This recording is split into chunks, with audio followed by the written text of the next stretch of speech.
This is Lisa from Mobile Tech Review, and this is the Samsung Galaxy Tab 10.1-inch Android Honeycomb tablet.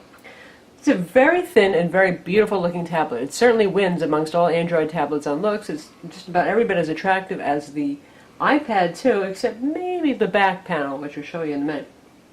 You can see here you have a relatively widescreen aspect ratio looking display here. It's definitely longer than the iPad 2 is, and this is their standard 1280 by 800 pixel display, which we see on the Motorola Xoom and pretty much every other Android Honeycomb tablet. It is running Android Honeycomb 3.1, which is the latest release of the operating system, and it's totally vanilla. I know that Samsung has been demoing some really nice widgets that are definitely a step above the TouchWiz we've seen on phones, but it's shipping without the widgets. They will be available for download at a later date. We don't know exactly when, so for right now you get a very vanilla Honeycomb experience, which is true of all tablets on the market. But let's go back to looks a little bit. As you can see, it's incredibly thin. This is 0.34 inches, so this is as thin as the iPad 2, and it weighs only 1¼ pounds, making it the lightest Android tablet, and right up there with the iPad 2 for being light. You can see here this is the Samsung proprietary connector. It's the same thing they use on the 7-inch Galaxy Tab. So if you have accessories for that, they should work with this connector. There are very few ports or controls of any kind here. This is stereo speaker hole. There's one on the other side. Sounds pretty good, by the way. You'll hear that later. And on the top edge we've got the power button. Very nice feeling to all these buttons here. Nice click, but not too much travel, not wobbly. It's your volume controls. And here's your 3.5mm jack. And just the stereo speaker on this side too. So you'll notice that there's no HDMI connector. That's because you need to buy the Samsung proprietary adapter that connects to the multifunction port here if you want HDMI out. There is no micro USB period, and there is no micro SD card slot. Most other Android tablets do have a SD card slot, so that can be a drawback.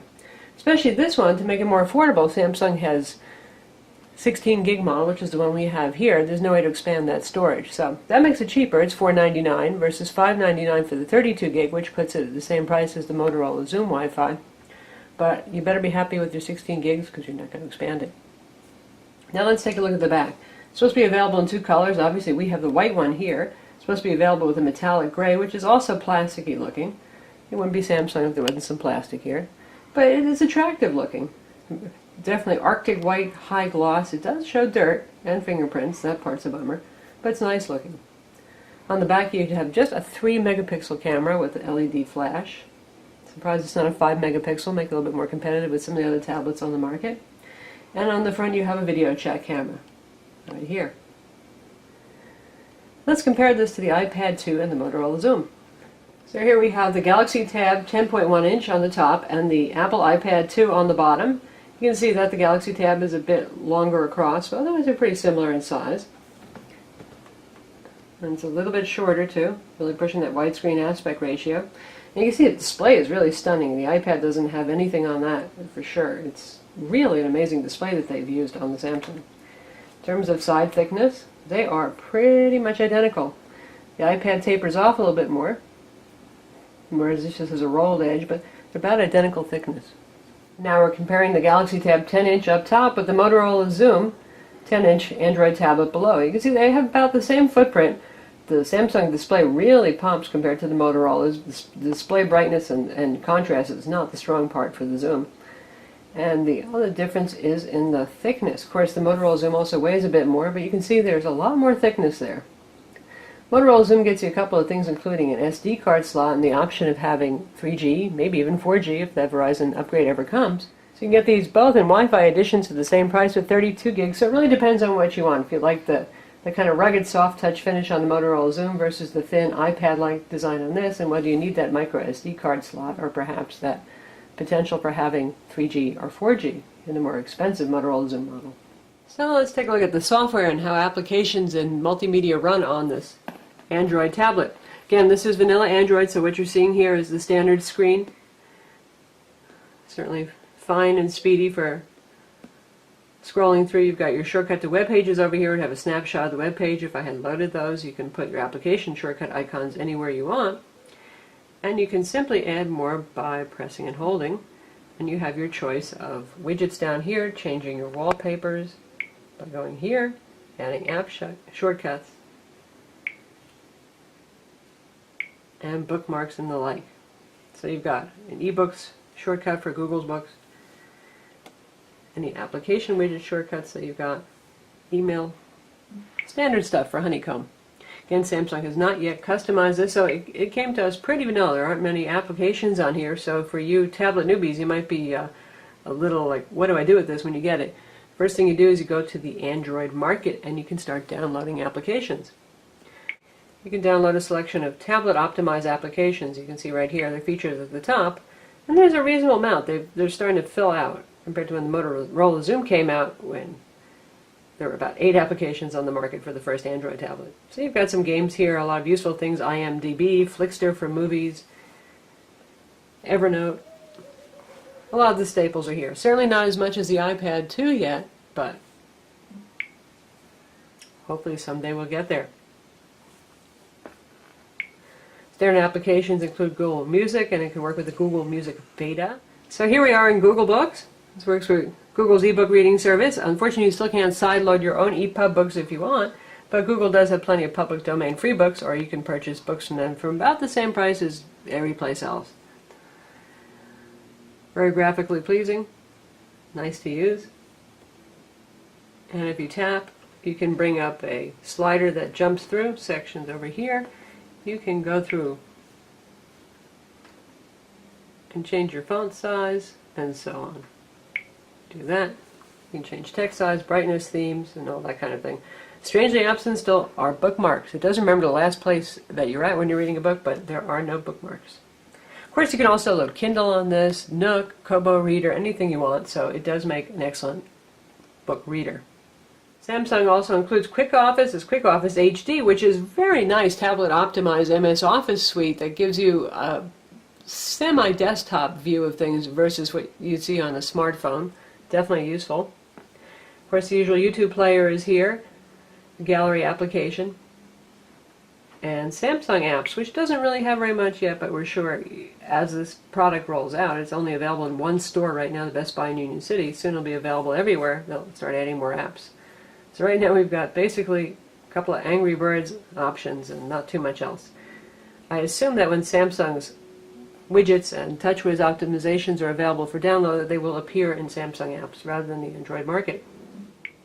In terms of multimedia, this does very well. It handles 1080p easily, streaming media, but it doesn't benchmark very well, which is interesting. It scores 1504 on Quadrant, which isn't particularly high for a Tegra 2 tablet. LinPack is 31. Again, that's okay. That's about middle of the road for a tablet. SunSpider Java Test is pretty good at 2165 milliseconds, so that's very competitive with every other tablet on the market, including the iPad 2. And perhaps Samsung is using some aggressive power management. Despite the thin size, by the way, this has a 7,000 milliamp battery, which is a rather large high-capacity battery, and battery life has been quite good, as we've noted with most all Android Honeycomb tablets.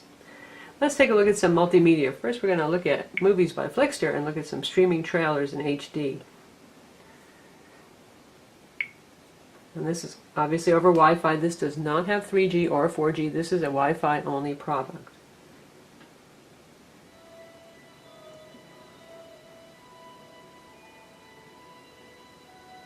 That's looking pretty good. You can hear the speaker quality is fairly nice.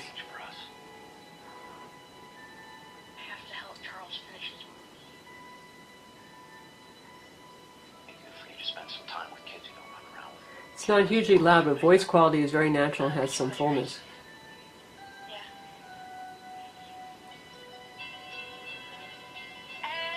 So obviously you can handle that just fine.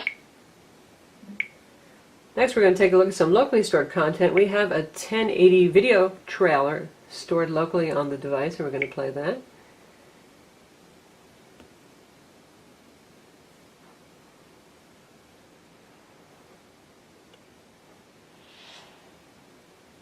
And this plays it about as well as we've seen on any Android Honeycomb tablet. Certainly as well as the Xoom. Definitely better than the Acer Iconia tab, which for some reason could not handle 1080p video.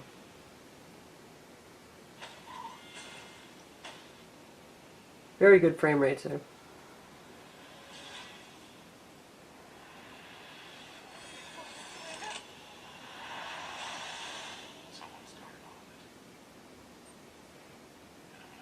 And the lip sync is pretty good as well.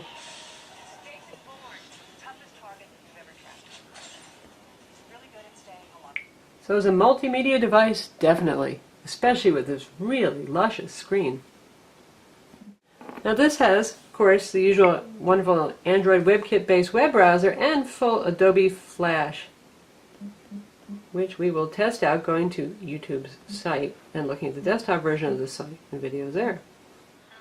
So here we are watching the trailer, inset in the window over here, the default 360p, and we are going to go for full screen mode. Of course, this is Flash 10.3 that we've installed, so it has hardware acceleration for the Tegra GPU. It should be noted that this does not ship with Flash pre-installed, so you've got to go down to download it from the market yourself. Usually tablets come with some form of Flash pre-installed these days, or there is a shortcut on the desktop to get you there, but you'll have to do it for yourself.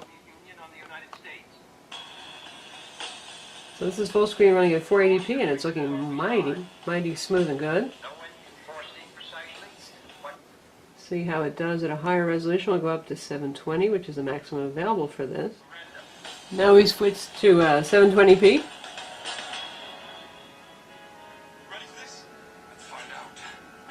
It looks pretty smooth, a little loss of lip sync, but otherwise very smooth. Nice.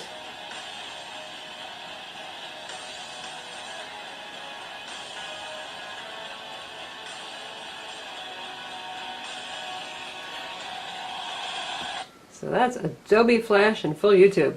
And how about regular web browsing? That's the same old Android experience, which is to say very good. Here we are on our website. Smooth scrolling, Flash ads are loading, which could really bog down the browser, but this is powerful enough thanks to the 1 GHz Tegra 2 CPU. That's handling it just fine. Of course, you can pinch zoom. It's quite responsive, so it's fine. The tablet has, as mentioned, the 1 GHz dual-core Tegra 2 CPU with NVIDIA GPU for graphics acceleration. It's got a gig of RAM. This is the 16 gig model. You can get it with 32 gigs for $100 more. It has Bluetooth 2.1 plus EDR and Wi-Fi BGN, and it's dual band according to Samsung. 2.4 GHz and 5 GHz bands are supported. Again, it has the front-facing camera that works for video chat. You can use that with Google Talk Video Chat, and the rear-facing 3-megapixel camera. This has a basic movie editor in here called Movie Studio. And speaking of movies, we're surprised that Samsung didn't put their Media Hub that's been appearing in all their phones and the Samsung Galaxy Tab 7-inch, where you could rent or buy movies and TV shows. Hopefully that'll be coming. We do have their Music Hub, however. Gives you a little confirmation screen every time unless you turn it on.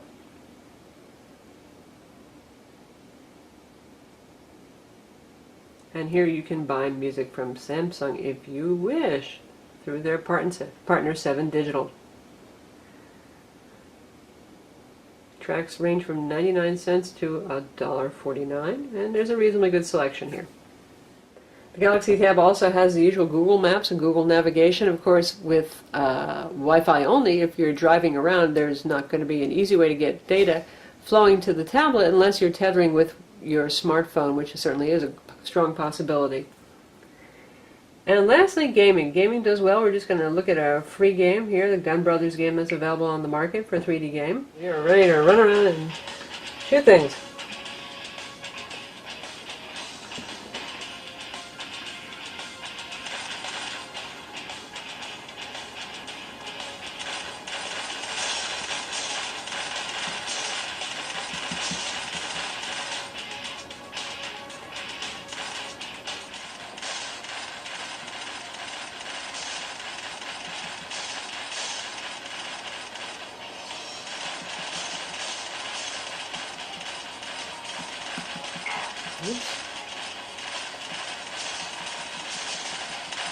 So that's the Samsung Galaxy Tab 10.1 Android Honeycomb tablet. It's available now in Union City at Best Buy in New York. It will be available everywhere in a couple of weeks, middle of June. It sells for $4.99 for the 16 gig and $5.99 for the 32 gig. There are a lot of tablet choices out suddenly. I'm sure there are going to be more, but if you're looking for an Android tablet, I'd say this is for you if you're looking for something incredibly slim, light, and stylish. This one is about the looks, particularly, And also it has a really nice, vibrant screen. Drawbacks are there's no SD card slot and there's no USB host capability for plugging in things like flash drives, so this one is a bit less expandable, unless you start looking at Samsung accessories for that proprietary port at the bottom. But definitely a lovely tablet and a great first offering in big screen honeycomb tablets from Samsung. I'm Lisa from Mobile Tech Review. Visit our website for the full review.